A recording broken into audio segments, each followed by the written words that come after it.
एक अतिशय महत्त्वाची बातमी आपण बघतोय।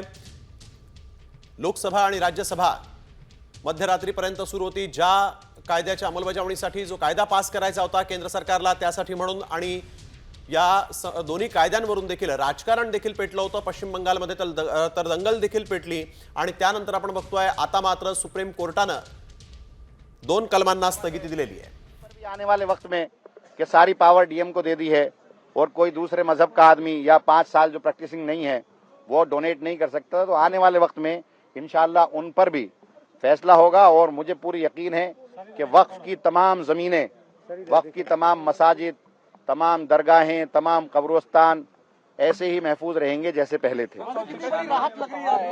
बिल्कुल पूरी तरह से राहत है और ये हिस्टोरिकल फैसला है। जैसी उम्मीद इस पूरे मुल्क की आवाम को थी वैसा ही ये फैसला है। रोक लगाई है, एक तो नई नियुक्तियां नहीं होंगी, डिनोटिफाई नहीं किया जाएगा, कि वो पुराने मामलों में डिनोटिफाई नहीं किया जाएगा या नए मामले में? देखिए किसी भी मामले में एज इट इज रहेगा। किसी भी मामले में जो भी वक्फा यूजर है, नहीं, सब में वो क्लियर किया है। मतलब किसी तरह का कोई भी डिनोटिफिकेशन, बिल्कुल किसी तरह का कोई भी छेड़छाड़ नहीं होगी जैसे चल रहा था। हाँ, एक वो उन्होंने खुद आप रिकॉर्ड पर अपना जवाब वो देकर गए हैं। एज ए स्टे ही है, स्टे की तरह ही है। बहुत तर एक महत्त्वाची बातमी आपण बघतोय। नव्या वक्फ कायद्याला सुप्रीम कोर्टानं तुर्तास स्थगिती दिलेली आहे। केंद्र सरकारला उत्तर द्यायला 7 दिवसांचा वेळ देण्यात आलेला आहे। केंद्र सरकारनं जैसे थे परिस्थिती ठेवावी असं देखील सुप्रीम कोर्टानं आपल्या आदेशामध्ये म्हटलेलं आहे। आणि आता या प्रकरणात पुढील सुनावणी जी आहे ती 5 मे रोजी होणार आहे।